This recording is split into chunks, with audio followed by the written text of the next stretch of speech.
Baik, selanjutnya kami persilakan pada Bu Nida untuk menjawab beberapa pertanyaan yang sudah masuk di chat. Kami persilakan Bu Nida. Terima kasih Dokter Lala, terima kasih Prof. Ovi dan juga Dokter Wawan atas penjelasannya sehingga peserta semua semakin jelas apa manfaat yang sebenarnya dari buku KIA. Jadi mungkin kita selama ini hanya tahu mengisi saja, tapi maknanya itu seperti apa yang bisa kita dapat deteksi secara dini, segala permasalahan baik bagi ibu maupun bagi anak sampai balita, sehingga kita dapat melakukan tata laksana dengan baik, pelayanan dengan baik, memantau dan membimbing keluarga untuk menghasilkan anak yang cerdas dan juga ibunya tetap sehat. Terima kasih atas pertanyaan-pertanyaannya Bapak Ibu sekalian, banyak sekali pertanyaannya, saya coba jawab. Yang perlu diketahui bahwa kita sebagai pelaksana pelayanan dan juga penanggung jawab program masih sama-sama berupaya untuk dapat mewujudkan pelayanan yang berkualitas termasuk dari segi pembiayaan. Saya jawab, mungkin untuk pertanyaan yang mirip akan saya jawab sekalian saja. Untuk pemeriksaan spesialis apakah di-cover oleh BPJS? Apakah bisa ibu hamil ANC kalau tidak ada dokter di puskesmas dirujuk ke tempat lain menggunakan dana Jampersal? Itu bagaimana? Jawabannya, dari segi pembiayaan, jika memang ibu hamil merupakan peserta JKN baik mandiri maupun PBI atau penerima bantuan iuran, itu dapat dilakukan rujukan oleh Pasienkes FKTP yang merujuk. Tetapi untuk rujukan ini harus ada atas indikasi. Nah, Bapak Ibu sekalian, untuk Jampersal itu juga bisa dilakukan rujukan ANC, ada di menu Jampersal. Misalnya dari satu tempat ke tempat lain, transportasinya boleh di-cover oleh Jampersal, boleh saja, terutama bagi ibu hamil yang miskin atau tidak mampu. Walaupun dia punya JKN, tapi dia nggak punya ongkos, karena dia JKN-nya PBI memang miskin, boleh digunakan dana Jampersal untuk transportasi rujukan. Nah, sekarang mengenai puskesmas yang dokternya tidak bisa USG atau tidak dibolehkan USG, ada pertanyaan seperti tadi, tidak dibolehkan USG. Baik, jadi untuk dokter umum yang melakukan pelayanan menggunakan USG itu harus mempunyai kompetensi tersendiri. Nah, itu sudah diajarkan untuk DLP, dokter layanan primer, itu sudah merupakan kompetensinya, tapi dokter umum biasa sebetulnya di dalam kompendium kedokteran itu sudah masuk kemampuan untuk melakukan USG sederhana, tetapi jika di materi perkuliahan belum diberikan secara baik, maka memang harus ada suatu training tertentu untuk dokter umum tersebut untuk menggunakan USG. Nah, untuk puskesmas yang belum punya USG terus bagaimana? Boleh dirujuk ke puskesmas lain. Tetapi sampai saat ini rujukan untuk ke rumah sakit itu bukan untuk screening USG, untuk screening. Jadi harus ada indikasi. Disinilah masih adanya gap program untuk ke rumah sakit rujukan harus ada indikasi, misalnya ini sepertinya ada KET atau ada perdarahan atau ada masalah, itu baru dilakukan rujukan ke rumah sakit yang dapat di-cover. Tapi kalau mau pakai biaya sendiri ya monggo-monggo aja, nggak ada masalah untuk dirujuk mendapatkan USG oleh spesialis jika di puskesmasnya memang tidak ada USG. Begitu Bapak Ibu tentang USG. Sekarang mengenai K4 dan K6, aduh ini gimana ya, selama ini kita taunya indikatornya K4, K1, K2, K3, K4. Kemudian di SPM juga minimal 4 kali. Bapak Ibu sekalian, jangan bingung. Di laporan di Komdatnya nanti gimana, juga jangan bingung. Karena sebetulnya K4 itu terdiri dari minimal 1 kali di trimester pertama, minimal 1 kali di trimester kedua, dan minimal 2 kali di trimester ketiga. Itu yang wajib dilakukan untuk pelayanan minimal, tetapi harus ada screening lainnya oleh dokter di trimester pertama. Berarti 2 kali trimester pertama, 1 kali trimester kedua, dan ada lagi pelayanan dokter di trimester ketiga. Berarti 3 kali trimester ketiga, sehingga hitungannya 6. K1, K2 di trimester pertama, K3 trimester kedua, K4, K5, K6 di trimester ketiga. Ini bagaimana cara pencatatannya? Untuk pelayanan minimal K1 trimester pertama 1 kali, trimester kedua 1 kali, trimester ketiga 2 kali, tetap K4. Tidak ada masalah. Biasanya ternyata dari data survei, ibu hamil itu memeriksakan kehamilannya rata-rata 8,2 per kali. Berarti sudah hampir setiap bulan ibu itu memeriksakan kehamilannya. Bahkan di kehamilan yang sudah hampir melahirkan bisa datang 2 minggu sekali atau tiap minggu. Jadi sebetulnya pemeriksaan ANC itu sudah sering untuk ibu di Indonesia. Tetapi yang minimal adalah yang tadi 4 kali, yaitu trimester pertama minimal 1 kali, kemudian trimester kedua 1 kali, trimester ketiga 2 kali. Yang tadi juga bertanya, nanti pencatatannya bagaimana Bu kalau misalnya lebih dari 6 kali? Karena di dalam lembaran rekapitulasi pelayanan tuh hanya 6 kolomnya, K1, K2, K3, K4, K5, K6. Nah, Ibu Bapak jangan bingung, karena sebetulnya di lembar pencatatan yang terperinci itu ada di grafik yang tadi dijelaskan oleh Prof. Ovi. Di grafik tersebut itu dibagi per minggu. Jadi minggu pertama, kedua, ketiga sampai nanti melahirkan minggu ke-42 ya. Di situ ada titik-titik untuk memplot. Berarti tidaklah mau datang berkali-kali, setiap minggu datang juga bisa diplot ke dalam grafik. Tetapi rekapitulasi pelayanan dasarnya itu bisa dimasukkan ke kolom yang paling depan. Dan di situ bisa kita monitor apakah 10T-nya sudah terpenuhi atau belum, pemeriksaan triple eliminasi sudah dilaksanakan atau belum, persalinannya sampai pelayanan postnatal care bagi ibu itu sudah dilaksanakan 4 kali atau belum. Jadi itu rekapitulasi standar yang harus dilakukan. Tapi kalau pelayanan lebih nggak ada masalah, diisi terus di dalam grafik, begitu ya Bapak Ibu. Kemudian yang mengisi buku KIA itu dokter umum atau SPOG. Terima kasih Dokter Iman Helmi, SPOG dari Rumah Sakit Ada Malik Sumatera Utara sudah ikut menjawab. Buku KIA yang isi yang memberikan pelayanan. Jadi betul sekali, kalau ibu datang ke dokter umum ya dokter umum yang isi, kalau ke spesialis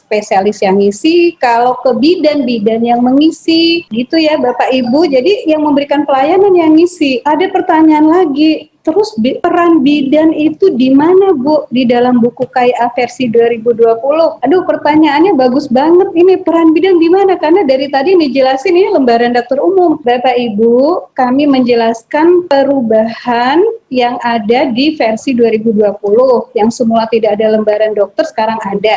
Nah, peran bidan di mana? Yang dilakukan selama ini ANC yang K1, K2, K3, K4 itu harus dilakukan, tidak ada yang dikurangi. Bidan yang melakukan pelayanan untuk K1, K2, K3, K4, kemudian nanti ditambah dokter trimester 1 dan trimester 3, itu bidan harus melakukan secara komplit. Bahkan di sini dipantau 10T-nya. Dari hasil Sirkesnas itu masih banyak yang tidak mengukur tinggi badan, tekanan darah aja nggak diukur, apalagi laboratorium itu tidak diperiksa golongan darah, HB, padahal anemia di Indonesia pada ibu hamil 48,9%, HB-nya hanya 39,8% ibu hamil yang diperiksa HB-nya. Nah itu yang kita harapkan 10T-nya terpantau di dalam satu lembar. Jadi ibu-ibu bidan semua, pelayanan yang dilakukan selama ini tidak ada yang berkurang Ibu, bahkan harus dilakukan secara komplit. Itu sudah minimal untuk menjaga ibu hamil tetap sehat dan terdeteksi resikonya secara dini. Kemudian pemeriksaan SPOG tidak ditanggung BPJS. Sebetulnya kalau rujukan dari Fasyankes tempat kepesertaan si ibu itu dirujuk kepada dokter dengan indikasi rujukan akan di-cover oleh BPJS, bukan tidak di-cover. Kemudian buku KIA yang lama masih bisa dipakai atau enggak? Masih, Bapak Ibu sekalian. Jadi buku KIA versi sebelumnya tetap dipakai karena masih relevan. Relevan semua di dalamnya. Nanti buku KIA versi baru mungkin akhir tahun ini baru sampai distribusinya ke kabupaten kota. Tadi ada juga yang mau melakukan sosialisasi di 2021, silahkan dilakukan sosialisasi mulai dari sekarang juga sudah bisa untuk yang versi baru. Jadi yang buku KIA lama tetap dipakai di sana. Mungkin untuk pemeriksaan dokternya, jika memang sudah ada pemeriksaan dokternya, ditambahkan catatan, karena juga ada catatan kan untuk dokter di buku KIA versi lama.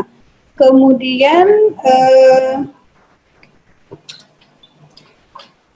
untuk Ibu Linda dari Kutai Kartanegara, grafik evaluasi kehamilan mirip dengan indeks rujukan yang sudah dikembangkan oleh dinas dan masuk dalam inovasi lokal buku KIA. Terima kasih Bu Linda, jika nanti memang ada versi baru, Ibu bisa menggunakan yang versi baru ini. Kalau sekarang sudah punya sendiri, terima kasih.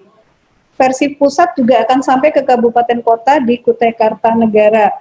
Kemudian boleh urutan lembarannya disesuaikan, misalnya berhubungan dengan ibu hamil, semua masuk kelompok ibu hamil.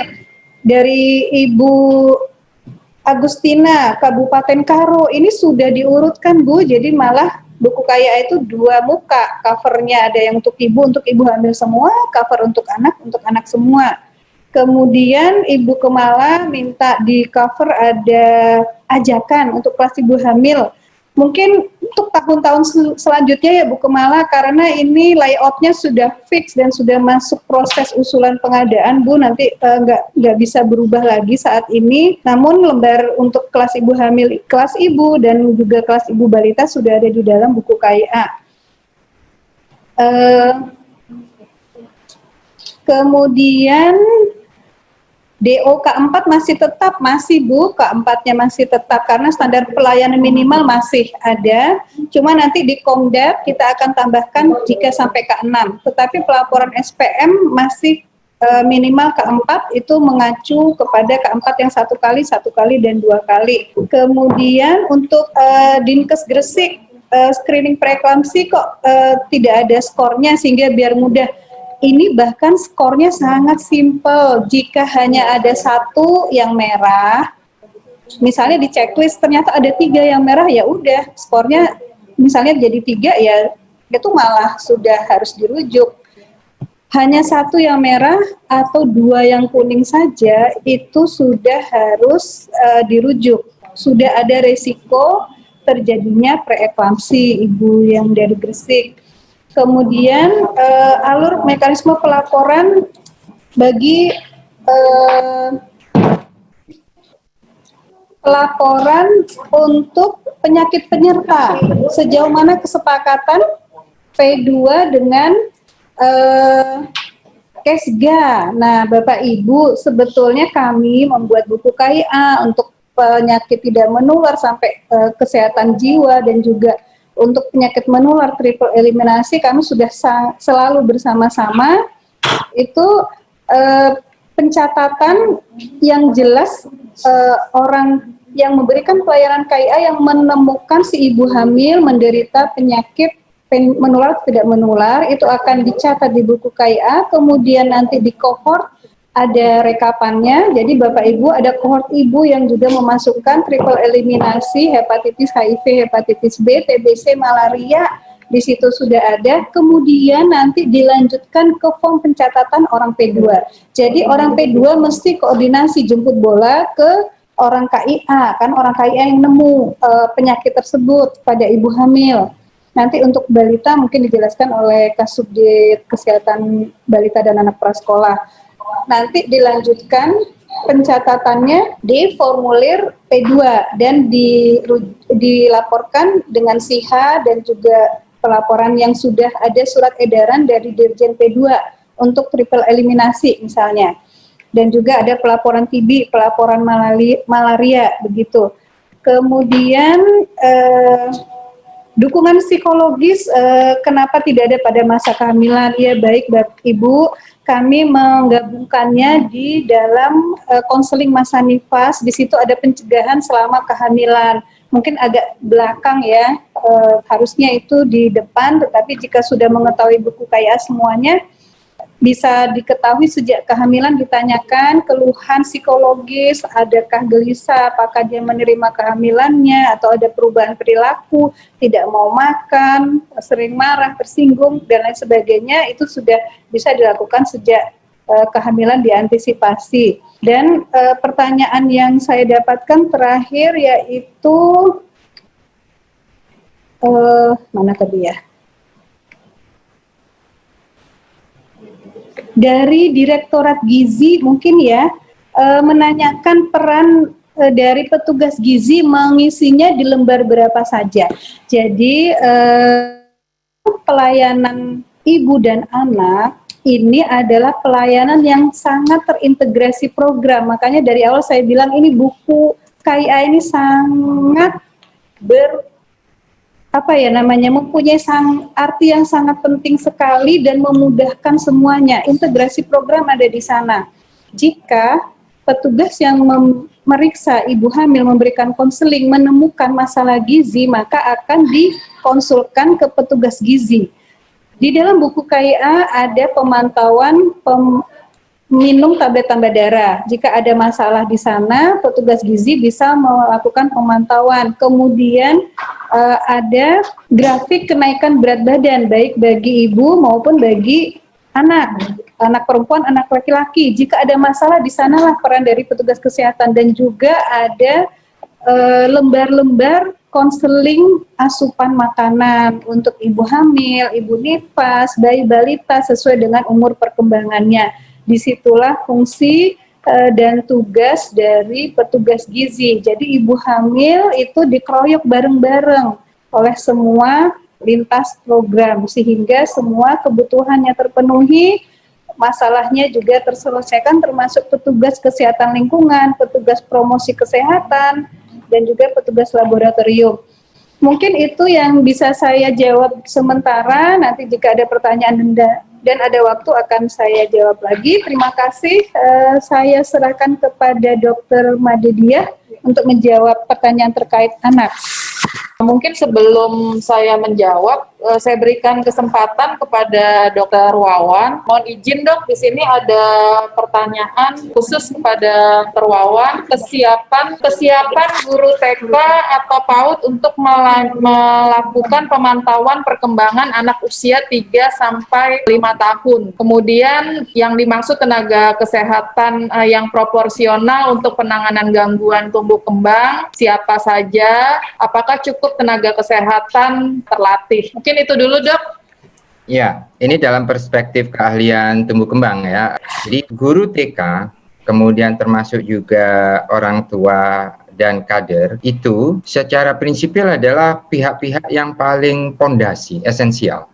Sehingga beliau-beliau mereka inilah yang akan menjadi motor daripada buku KIA kita untuk bisa mendampingi orang tua. Setelah kita lihat di buku KIA yang baru ini, itu saya sudah memerinci benar dengan grupnya UKK Tumbuh Kembang. Itu cukup, sangat cukup untuk mereka untuk bisa menilai tanda gejala awal, ya. Punya catatan antropometri daripada anak didiknya, punya catatan perkembangan daripada anak didiknya yang menggunakan buku KIA. Kami tidak mendorong orang tua menguasai KPSP, guru TK menguasai KPSP. Karena KPSP yang masuk dalam buku SDDTK itu memang harus dilatihkan. Karena ada beberapa poin-poin yang memang harus train. Ya, ketika meriksa tidak banyak tapi penting. KPSP, kalau buku KIA-nya dia normal, saya yakin 100% anak itu normal. Tapi kalau buku KIA-nya ada yang tidak tercentang atau curiga ada gangguan, ketika masuk ke KPSP belum tentu anak itu gangguan juga. Bisa jadi dia normal, ya. Jadi yang dimaksud dengan tenaga kesehatan adalah tenaga yang terlatih untuk KPSP ini di puskesmas di level apapun. Sehingga KPSP itu standar, cara pencatatannya juga standar. Dan saya senangnya di buku KIA ini sudah ada resumenya juga, hasil KPSP-nya seperti apa. Nah itu tenaga medisnya yang mencatat, bukan bukan orang tuanya. Oke lah, yang sudah terlanjur, yang kemarin-kemarin ada bahkan pelatihan kader, ada itu sekarang belokkan ke pelatihan untuk pengisian buku KIA untuk kader dan orang tua tadi. Ya, jangan dilatih untuk KPSP lagi. Buku KIA-nya akan kosong kalau mereka nanti memeriksa anak-anaknya dengan KPSP, karena KPSP itu levelnya untuk pra-screening, bukan untuk surveillance ya. Jadi itu anjuran saya, Budi ya. Jadi kalau di puskesmas siapapun itu boleh dilatih, bidannya, perawatnya, dokter umumnya, tenaga gizinya, itu bisa ya dilatih, karena itu memang di level-level itulah ya. Kalau saya memandang hasil pemeriksaan daripada screening tumbuh kembang anak itu sudah dalam ranah catatan medis ya. Harusnya yang on detail seperti ini ada di puskesmas. Di buku KIA itu kan bukan catatan medis ya. Buku KIA itu bisa terakses oleh siapapun. Sehingga di situ tindakannya dan lain-lain tidak akan detail seperti Prof. Ovi tadi jelaskan apa yang dilakukan dokternya ketika ibu hamil tadi dirawat, terapinya apa, detailnya mengalami apa, ya itu hanya ada di catatan medis. Tetapi ketika dirujukan balik sudah diberikan ini itu boleh dianukan karena bukan lagi sebuah catatan medis. Jadi khusus untuk tumbuh kembang Budia, kami menganjurkan di level-level guru TK, di level-level kader, kita perkuat untuk pengisian buku KIA. Sehingga akses buku KIA nanti mudah-mudahan di atas 90% lah, kayak kita lihat di Jepang. Kalau sekarang kan masih 30%-an, itu pun di level pengisian checklist perkembangan lebih banyak kosong. Di pengalaman saya mengevaluasi buku KIA ini di level-level pelayanan kesehatan dasar maupun pelayanan kesehatan tersier, mereka yang membuat buku KIA, yang paling banyak kosong itu anak-anaknya tenaga medis sendiri juga. Ini yang perlu kita anukan. Saya berhutang sama Kemenkes. Buku KIA revisi terbaru ini yang akan kami lakukan adalah sosialisasi dulu ke SPA di internal kami. Ya, SPA-nya harus kuat dulu supaya mereka akan lebih mengerti dulu ketika ada rujukan daripada puskesmas. Jadi jangan sampai nanti teman-teman yang di lapangan sudah kuat, SPA kami malah nggak tahu apa-apa isinya buku KIA nanti ininya. Ya, dan mudah-mudahan tidak ada lagi buku lagi di rumah sakit hanya buku KIA yang ada nanti. Ya, karena ini sosialisasinya akan menembus ke Persi, ke rumah sakit dan lain-lain. Sementara itu dulu Budia. Terima kasih Dr. Wawan. Jadi Bapak Ibu, pertanyaan-pertanyaan terkait tumbuh kembang saya rasa sudah cukup dijawab oleh Dr. Wawan, terutama informasi terkait sekuensial pelayanan di tahap surveillance di tingkat masyarakat melalui buku KIA, kemudian di pra-screening di tingkat fasilitas pelayanan kesehatan dasar, hingga memerlukan tahapan screening di tingkat dokter spesialis. Mohon izin menambahkan Bu Nida, jadi memang buku KIA ini tadi sudah disampaikan melalui Kemenkes catatan alat pencatatan satu-satunya, jadi yang dulu terserak lembaran ibu, lembaran anak, lembaran imunisasi sendiri, KMS sendiri, sekarang sudah di buku KIA. Demikian yang diharapkan koordinasi lintas program, jadi tidak terpisah. Siapapun petugas gizi, petugas KIA, petugas P2, siapapun yang menemukan ibu atau siapapun yang menemukan balita, dia saling mengecek kelengkapannya. Jadi demikian dengan kerjasama dengan P2, dengan KIA, gizi dengan KIA, untuk pencatatan P2 misalnya triple eliminasi, tadi ada pertanyaan siapa yang mencatat, pencatatan di mana. Jadi kalau PPIA, hal-hal di buku KIA ini adalah tadi disampaikan untuk masyarakat, jadi hal-hal yang terkait catatan atau rekam medis itu adanya di fasilitas kesehatan, sehingga seperti pelayanan PPIA itu nanti adanya di fasilitas kesehatan. Dalam hal ini di puskesmas adalah register kohort ibu maupun register kohort bayi dan juga register kohort balita. Sementara di tingkat masyarakat yang dipegang ibu adalah buku KIA, ada ruang pencatatan disediakan apakah sudah mendapatkan layanan PPIA, namun hanya berupa notifikasi bahwa dia sudah mendapatkan pelayanan, seperti itu. Tetapi tidak dituliskan apakah hasilnya normal atau reaktif, seperti itu tidak. Jadi ruang pencatatan untuk PPIA disediakan sampai 2 tahun tadi di lembar kelengkapan. Jadi itu ada 3 kolom, artinya baik profilaksis, kalau sudah dipenuhi maka bubuhkanlah paraf yang menandakan kelengkapannya. Kemudian laboratorium misalnya pemeriksaan darah early infant diagnosis sudah dilaksanakan, bubuhkanlah kolom di situ, di kolom tersebut gitu. Jadi menandai bahwa sudah lengkap namun hasilnya ada di fasilitas kesehatan, ada di register kohort. Kemudian bagaimana integrasinya, bidan koordinator nanti mengkoordinasikan kepada lintas program P2 dan lintas program P2 yang akan mengentry ke dalam SIHA atau laporan hepatitis. Demikian integrasinya. Kemudian integrasi dengan gizi, jadi sama pencatatan di tingkat fasilitas kesehatan ada register kohort, kemudian di masyarakat ada buku KIA yang terkait dengan nasihat PMBA ada di bagian nasihat PMBA, kemudian untuk monitoring pertumbuhan, hasil penimbangan, hasil pengukuran panjang badan, tinggi badan ada di kurvanya, di lembaran di DTK juga ada, itu nanti saling melengkapi. Siapa yang menjumpai, yang melakukan pengukuran untuk saling melengkapi di situ. Kemudian bagaimana dengan pencatatan elektronik? Memang untuk elektronik kohort ibu dan anak sekarang sedang berusaha disusun kembali gitu. Maksudnya dulu sebenarnya sudah ada tuh PWS Kartini, sekarang sedang berusaha diaktifkan kembali dan kami juga dalam tahapan memetakan aplikasi yang tersedia di kabupaten kota karena memang sudah banyak juga kabupaten kota yang punya aplikasi di tingkat daerah dan ini sedang dikembangkan. Demikian juga buku KIA digital ini kami lagi berusaha untuk menyusun ini. Buku KIA digital ini mudah-mudahan tahun depan sudah ada. Sementara menunggu ini untuk memperkuat register kohort manual baik kohort ibu, bayi dan balita dan aplikasi yang terkait ada EPPGBM di mana nanti data di situ akan kita bridging dengan e-kohort dari KIA. Mungkin itu juknis buku KIA akan kita share nanti, sekarang masih belum final. Yang akan kita share hari ini adalah PPT yang tadi, juknis akan kita finalkan terlebih dahulu dan cetakan file buku KIA, dummy buku KIA akan kita share setelah selesai pencetakan. Mudah-mudahan dalam 1-2 bulan ini sudah selesai pencetakan.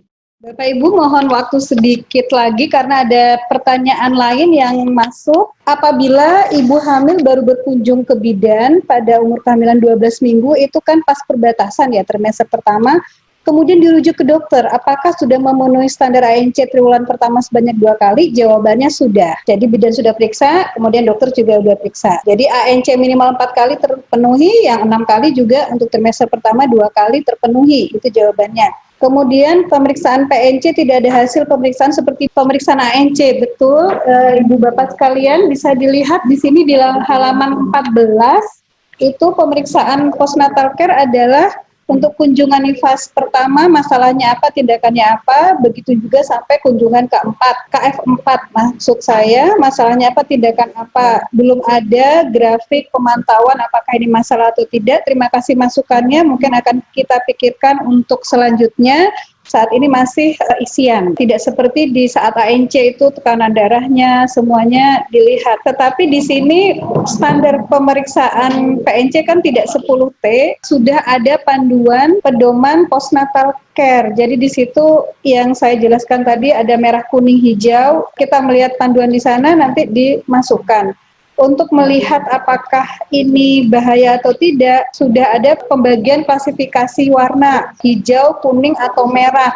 Jadi untuk mengantisipasi kematian sekarang sudah meningkat di saat nifas, porsinya itu menggunakan pedoman postnatal care ya Bapak Ibu sekalian. Kemudian diusulkan melanjutkan sosialisasi di tingkat provinsi, jejaring dan Pogi Idai.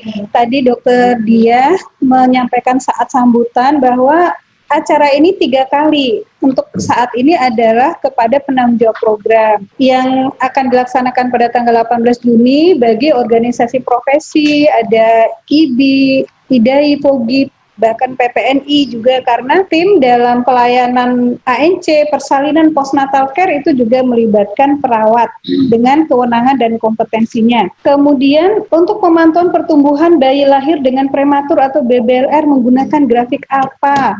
Tadi Prof. Ovi sudah menjelaskan atau Dr. Wawan ya saya lupa grafik Fenton. Bapak Ibu sekalian saat ini terima kasih Dr. Ari Ketua POGI juga menyimak acara ini. Terima kasih sekali Dok telah menyimak.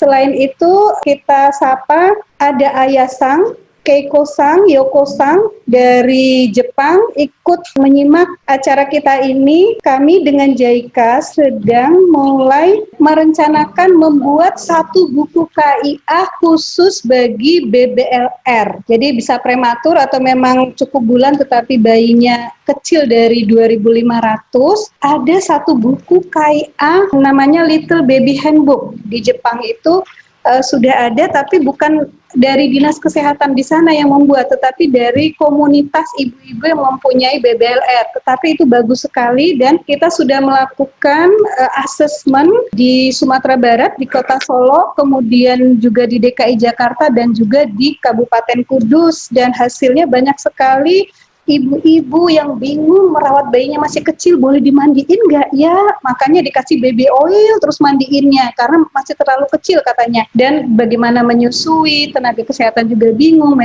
metode kangurunya seperti apa. Itu akan kita susun Bapak Ibu sekalian. Ini karena pandemi COVID kita agak tersendat untuk melakukan langkah selanjutnya, tetapi kami tetap akan lanjutkan untuk penyusunan Little Baby Handbook. Jadi ibu hamil mendapat buku KIA, tetapi begitu bayinya lahir, berat badannya rendah, itu tidak bisa menggunakan KMS yang ada di buku KIA ini. Nanti putus asa, kok anak saya beratnya nggak naik-naik dan lain sebagainya. Jadi ibu yang melahirkan baby yang kecil atau bayi prematur akan mendapatkan satu buku KIA lagi, Little Baby Handbook. Disitulah grafik untuk pemantauan bayi lahir rendah, bayi berat lahir rendah, dan juga sampai kapan dia harus mengejar pertumbuhan dan perkembangannya. Kok belum bisa ngangkat leher dan lain sebagainya, itu umur berapa bulan ya, pemberian makanan tambahan 6 bulan atau harus ada usia koreksi baru diberikan makanan tambahan dan lain sebagainya. Di situ akan dijelaskan. Jadi demikian Bapak Ibu, tambahan dari saya. Mohon maaf jika ada pertanyaan yang belum dapat terjawab untuk saat ini. Satu lagi, kalau datang pada trimester kedua USG-nya bagaimana? Ya dilakukan, tapi memang sudah terlambat untuk dilakukan screening. USG tetap bisa dilakukan. Demikian, terima kasih. Saya kembalikan ke moderator, Dr. Lala. Baik, terima kasih. Rasanya semua pertanyaan sudah terjawab. Mudah-mudahan tidak ada yang terlewat. Apabila ada yang terlewat, kami mohon maaf. Bapak Ibu tahu bagaimana cara menghubungi kami. Silakan apabila ada pertanyaan lebih lanjut. Terima kasih atas kehadiran Bapak Ibu semua, terutama pada Prof. Ovi dan Dr. Wawan yang sudah mengawal sejak awal revisi buku KIA ini. Baik, Bapak Ibu telah hadir bersama kita semua, Direktur Kesehatan Keluarga, Dr. Erna Mulati. Kami persilakan Dr. Erna untuk menyampaikan sepatah dua kata-kata dan arahan mengenai acara ini. Silakan. Assalamualaikum warahmatullahi wabarakatuh. Bapak Ibu yang kami hormati, terima kasih banyak atas partisipasinya dalam acara ini, baik yang melalui Zoom maupun melalui YouTube. Tentunya saya tidak ada kata bosan untuk berterima kasih kepada Pogi dan timnya, tentunya dengan anggotanya, juga dengan IDAI, Ketua IDAI beserta tim dan anggotanya, kemudian kepada IBI, kepada PPNI, juga profesi lain. Buku KIA revisi tahun 2020 ini bisa selesai sesuai dengan target yang ditentukan. Tidak gampang tentunya memasukkan beberapa hal di dalam buku KIA revisi 2020 ini, karena berbagai pertimbangan, jadi kami tidak bisa mengakomodir semua masukan, tapi ini adalah hasil diskusi bersama dengan mempertimbangkan tadi berbagai kondisi yang ada. Kalau bapak-bapak dan ibu-ibu membaca terkait dengan revisi buku KIA ini, pasti akan ada perbedaan yang cukup bermakna dari mulai diterbitkannya buku KIA tahun 1997, yang makin lama makin kesini membutuhkan ketelatenan untuk memahami, ya. Jadi memang tidak terlalu mudah, tapi juga bukan berarti terlalu sulit untuk dipahami. Tapi kami berjanji bahwa kami akan melakukan suatu metode pendekatan khusus untuk kelompok masyarakat yang memang memerlukan metode pemahaman dengan cara-cara yang akan kita kembangkan nanti. Bapak-bapak dan ibu-ibu, ada Dokter Suryo. Dokter Suryo ini kebetulan adalah bukan mantan saya ya, tapi ini adalah mantan guru saya. Sebetulnya nggak mantan ya, sampai sekarang pun masih jadi guru saya ya. Selamat siang Dokter Suryo. Guyonan aja ya Dokter Suryo ya. Dokter Suryo juga memberikan masukan yang cukup banyak ya. Tentunya itu termasuk dari anggota tim POGI ini. Bapak-bapak dan ibu-ibu, kami juga tadi selain yang disampaikan oleh Ibu Nida dengan JIK kita mengembangkan terkait dengan buku KIA untuk bayi-bayi prematur, kita juga akan mengembangkan suatu sistem yang mana nanti merupakan metode, jadi metode konseling ya, metode KIE bagi ibu-ibu hamil dan ibu-ibu yang memiliki balita, dan juga nanti akan bisa memberikan reminder kepada mereka kalau sampai sudah waktunya periksa hamil ternyata belum datang untuk memeriksa kehamilannya. Jadi apakah itu KN2, antenatal kedua, antenatal ketiga atau keempat dan seterusnya. Demikian juga untuk jadwal imunisasi dan juga jadwal kunjungan untuk pemantauan pertumbuhan dan perkembangan. Di sisi lain pun kami sedang mulai penjajakan, ada yang menawarkan bagaimana nanti kalau data-data atau katakanlah medical record yang ada di dalam buku KIA ini masuk di dalam software yang ada di HP yang bersangkutan atau berada di baik ibu hamil maupun ibu balita, yang mana nantinya kemungkinan besar akan bisa dibuka ketika dia berkunjung ke fasilitas kesehatan. Ini adalah berbagai cara yang kami tempuh, yang tentunya tidak lain dan tidak bukan adalah kami betul-betul sangat menginginkan semua ibu hamil memiliki hak yang sama mendapatkan pelayanan yang bermutu dan berkualitas ya. Jadi kami berharap sangat bahwa teman-teman pemberi pelayanan itu patuh pada standar yang telah ditetapkan, dan juga kita sangat berharap bahwa ibu-ibu dan para keluarga betul-betul mempelajari buku KIA ya, kemudian memahami, menerapkan, memantau betul terkait dengan kondisi dirinya dan juga kondisi anak-anaknya, utamanya apalagi dengan masa COVID ini, sehingga bisa memilah mana waktu yang tepat ketika dia harus berkunjung ke fasilitas atau memang cukup dia melakukan konseling atau melakukan komunikasi dengan tenaga kesehatan. Mungkin itu saja dari kami ya. Saya mohon maaf, terus terang belum bisa memberikan soft copy buku KIA revisi yang baru. Jangan sampai nanti tiba-tiba keluar dari bapak-bapak dan ibu-ibu di luar sana, bukan bapak dan ibu-ibu yang berada dalam acara ini, sedangkan itu adalah perjuangan yang harus kita pertanggungjawabkan tentunya bersama-sama. Mungkin itu dari kami. Terima kasih banyak sekali. Mohon maaf, sekali lagi mohon maaf juga lahir batin karena ini kebetulan masa masih bulan Syawal. Mudah-mudahan kita semua yang berpartisipasi dalam acara ini selalu dalam kondisi sehat, selalu dalam kondisi yang prima, dan juga mendapatkan taufik dan hidayahnya dari Allah Subhanahu wa Ta'ala. Wassalamualaikum warahmatullahi wabarakatuh. Sampai ketemu. Dokter Ari, Ketua POGI, Prof. Ovi, Dokter Wawan. Ternyata Prof. Ovi ini adalah mantan putri remaja tahun 75. Dan cantiknya tuh masih sampai sekarang masih nggak ada hilang-hilangnya ya. Nggak dibagi juga sih ke yang lainnya ya. Mungkin itu dari kami. Terima kasih sekali lagi buat semua yang tidak bisa disebutkan satu persatu. Mudah-mudahan kita semua dalam kondisi sehat walafiat. Wassalamualaikum warahmatullahi wabarakatuh. Waalaikumsalam warahmatullahi wabarakatuh. Terima kasih Bu Erna. Terima kasih Bapak Ibu sudah hadir dalam acara ini. Mudah-mudahan bisa kita lanjutkan perjuangan kita dalam pemanfaatan buku karya ini sehingga terus dapat meningkatkan kesehatan ibu dan anak di Indonesia.